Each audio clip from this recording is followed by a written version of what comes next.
adicción al conflicto. Realmente, ¿qué es una adicción? Es el llevar a cabo una conducta o consumir una sustancia, por ejemplo, muy específica. Realmente, una adicción es un trastorno cerebral en el cual yo como persona, a raíz de la conducta o de la sustancia que puedo consumir, tiene ciertos efectos que me causan una dependencia a final de cuentas.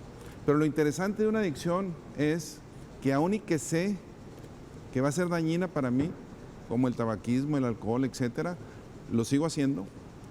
Si se detiene, por alguna manera se detiene, me siento mal, tiene repercusiones en mi comportamiento, es una dependencia emocional, una dependencia mental, es tremenda. Ahora, cuando hablamos de adicción al conflicto, no está considerado como un trastorno como tal, pero sin embargo, los rasgos de personalidad que vienen están muy similares. O sea, resulta que hay personas que todos conocemos, donde buscan siempre estar en disputa, estar en conflicto, buscan problemas.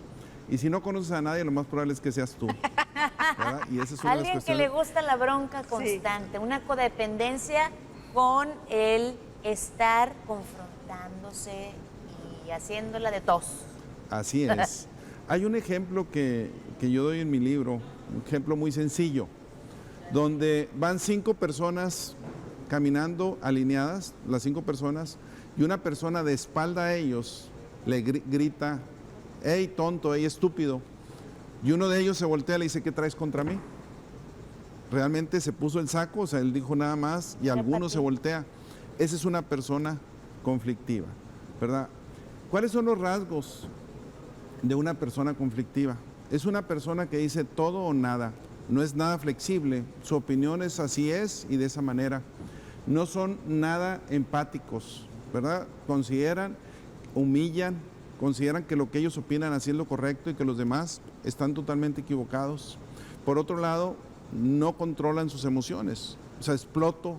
Realmente el estar con una persona conflictiva es como ir caminando por un campo minado. Ay. Que en cualquier momento sabes que te va a explotar y está uno con miedo realmente. Muchas veces depende del poder que tenga esa persona.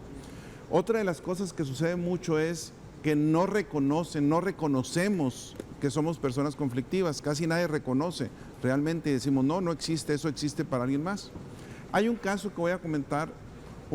Pedro Pablo Sacristán es un autor de cuentos de niños y tiene un cuento que yo lo escribí en un artículo con mi hijo, con Fernando Darián, la historia de Mickey. Mickey era un niño conflictivo, bastante conflictivo, y su padre le enseña a controlar sus emociones. ¿De qué manera?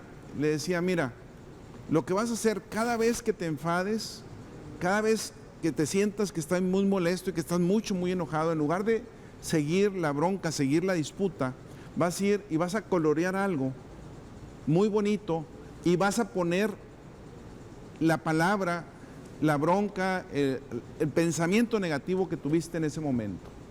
Y lo que hace, lo empieza a hacer, y de repente Mickey se convierte en su escuela en un niño bien portado, todo el mundo lo quería y decían: Mickey nunca se enfada.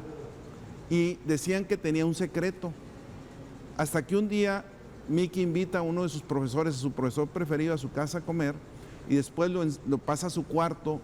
Y cuando el profesor ve el cuarto de Mickey, ve una cantidad de colores hermosos que había dibujado Mickey, y le dice: ah, qué hermoso está esto. Dice: sí, todo el mundo piensa que no me enfado. Claro que me enfado y bastante, pero acérquese a cada uno de los dibujos y hay una palabra negativa ahí.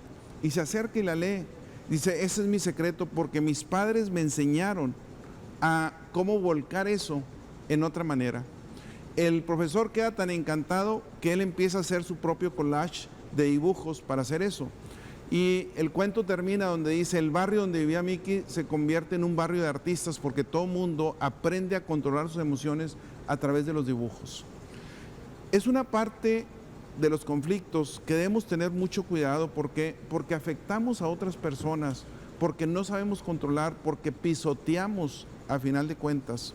El hecho de tener una adicción al conflicto, el hecho de tener una adicción a buscar problemas, repercute no solamente en mí como persona, repercute en todas las personas con las que yo tengo algún contacto. Y esa cuestión, como mencionaba yo, es como ir en un campo minado, es como esperar que en cualquier momento explote a final de cuentas. Doctor, Sí. perdón que le interrumpa, tengo una pregunta. ¿Qué es lo que hay detrás de esta conducta? Porque de pronto tal vez hemos escuchado, lo utilizamos yo creo que coloquialmente, la frase de decir, nos enojamos porque lo que nos gusta es la reconciliación. Entonces como que me exploto y me enojo porque voy a obtener algo a cambio, ¿no? ¿Qué es lo que hay detrás, doctor, de esta adicción al conflicto? Generalmente hay una conducta aprendida y una necesidad. Es alguien que trae una necesidad. De hecho, ¿qué es lo que debe hacer con una persona de estas? Lo primero, tiene uno que ser muy empático, porque hay algo atrás de esa persona que le haga reaccionar de esa manera. Y lo más probable es que lo haya aprendido, lo más probable es que tenga una necesidad de cariño, que tenga una necesidad de algo que lo expresa de esa manera. Y bajo esas consideraciones, nosotros lo primero que tenemos que hacer es ser empáticos con ellos. Lo segundo es tener cuidado de no salir dañados nosotros, ni de dañar a esa persona también. O sea, entender que hay una historia de vida detrás de esa persona y por algo reacciona de esa manera, ¿verdad? Entonces, esas son las partes donde debemos tener muchísimo cuidado porque no conocemos su historia. Vemos caras, corazones no sabemos cómo se dice, pero vemos caras, historias no sabemos. O sea, no sabemos por qué ha pasado esa persona para que reaccione, para que se sienta hasta cierta manera contento o contenta de buscar un conflicto. Es la manera como me voy a sentir en paz. Sí. Y eso es lo que hay que tener mucho cuidado, de la manera como nosotros podemos reaccionar ante esas personas. Que no volquemos también nuestro enojo en eso.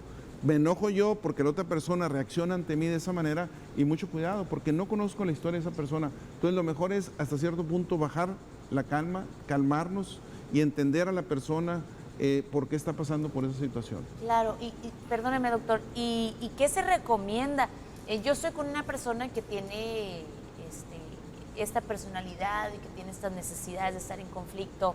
¿Qué puedo hacer yo? ¿Qué tengo que hacer yo como observador de una persona que vive todo el tiempo en conflicto? Una de las situaciones que es importante, y yo creo que la más difícil, es reconocer cada uno de nosotros si estamos o no estamos con eso. Es como la persona que es alcohólica, si no reconoce nunca se va a poder curar. Yo digo, no soy alcohólico.